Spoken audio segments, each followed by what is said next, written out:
pits, if you've ever traded as a local, the guys are all shouting, there's deals getting done. The back of your card is teeming with pieces of information. There's not news happening. Nobody's saying anything. There's not suddenly been a nuclear war declared. There's not suddenly been something happening that's brought a lot of business in somewhere else. The only thing you've got to work on is people's buy and sell orders. That's all you've got during the course of that session, right? So you've seen somebody's buy order right there that's been very aggressively defended by the market makers. And everybody in the pit knows about that one single trade, right? Because it's on the back of every single person's cards. They're all looking at it going, that's that price that was defended that last time, remember? Everybody's got that 35710 level on the screens. Everybody's got it on the back of their cards. Everybody's talking about it. Everybody remembers it. It's the only thing of any importance at the moment, guys. Unless we get another big block order in somewhere else that people can talk about, that people can mark on the back of their cards. So you might be passing these little snippets off as bits of information that perhaps don't impact you in the background. It's madness if you don't use them. They are the most important pieces of information for a local, because on a local, that's all they're dealing with, guys, is tape. They're only dealing with order flow. Once or twice or 3 times a day, they'll maybe deal with a news release. That's it, 3 times a day. That news release lasts for approximately 10 seconds. The aftershock maybe lasts for the rest of the day, but other than that, everything is to do with these big orders. It's to do with the big tape reads. It's to do with the big blocks. It's to do with the big trades. Everybody now trades around those stories because that's the only story that currently counts. It's the only story.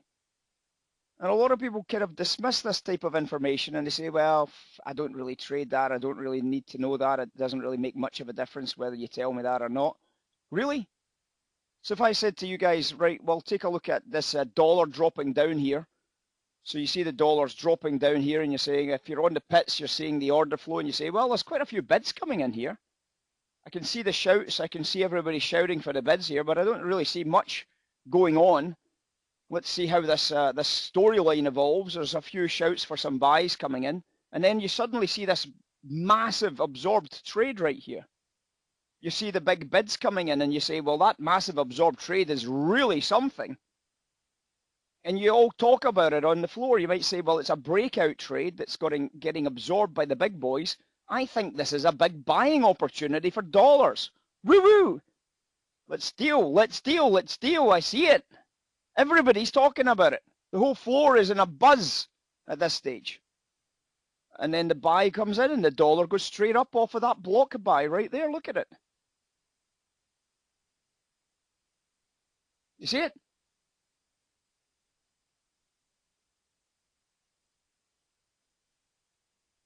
Look how easy that narrative was in the background, guys. All you had to see was that block coming in, watch to see what happened with the block, and then deal it. If you don't like dealing the dollar index, I understand. So you could sell the euro instead. You could sell the euro in this retest here. And you've got a brilliant trade away from that price. That block comes in roughly, not quite the same time, but the block comes in around about the same narrative in location terms to that top edge gold. And then you see all these big call options getting defended on gold, and you think, wait a second. If the dollar's catching a bid off that block and I see those call options on gold getting defended, not hedged, I've got a great storyline. I can work that storyline on short gold. I can work that storyline on short euros. And sure enough, the euros came off 1870s down to 1850s. There's so many easy things that are available in the background of your charts, guys. There's easy things available that you've just got to try and take advantage of. You know, a lot of people try and increase their edges by adding an extra millimeter here or there, and they've still not even got the basics right. You've got to get those basics nailed so that the small incremental changes that you do make a difference. But if you've not got the basics right, guys, of just keying these massive levels and these ideas on your screens, making them buy side, sell side levels and dealing with them, you're not going to be able to be successful. It's as simple as that. You're not going to be successful. Let me take you a little journey on the Japanese yen for a second, and you can see what I'm talking about. The Japanese yen, absolutely. You might be saying, okay, all right. What are we going to do with this? What are we going to do with this trade here? Well, let's take a look and see what you guys think. 6J contract. All I'm going to trade is the pit noise.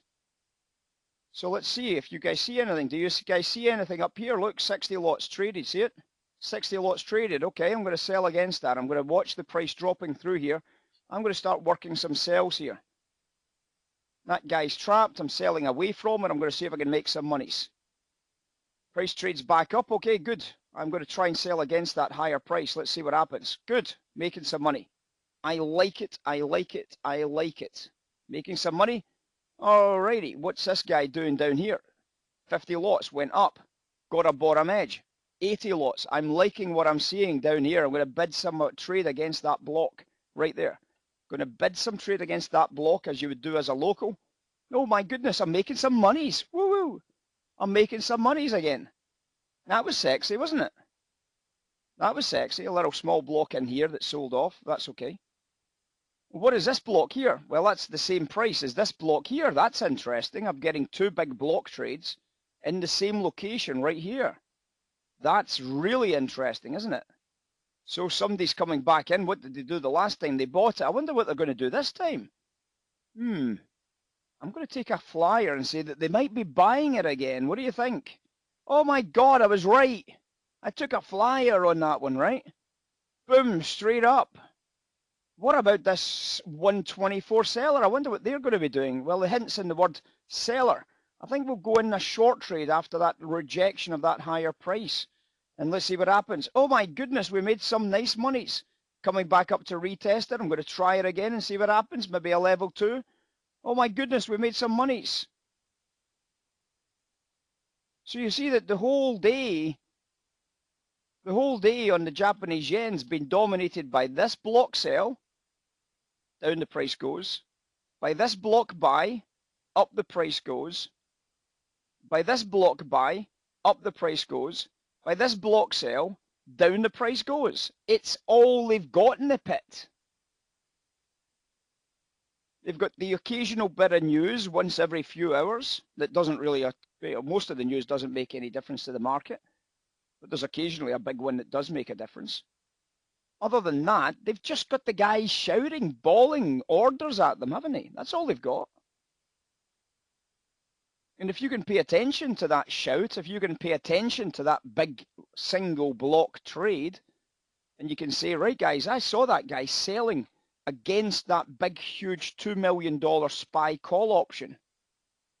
Right here, I saw a $2 million call option getting sold. Damn it, Nikki, that's going to be a great trade, right? You're going to be looking at that saying, what the hell? That's a big piece of information. By the way, there's some big blocks going off on the dollar right now, guys.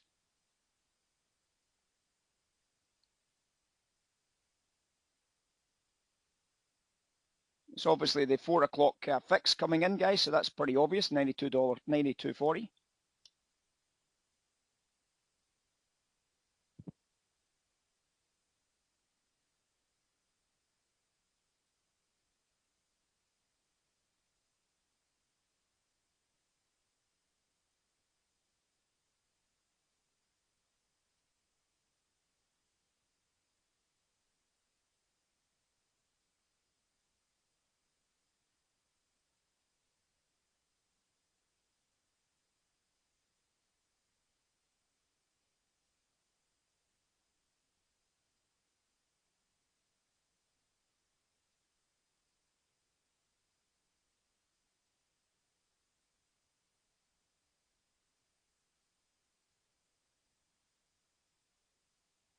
Thank you, Ray.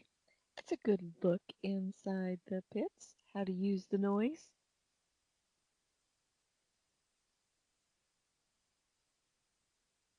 So many good trades.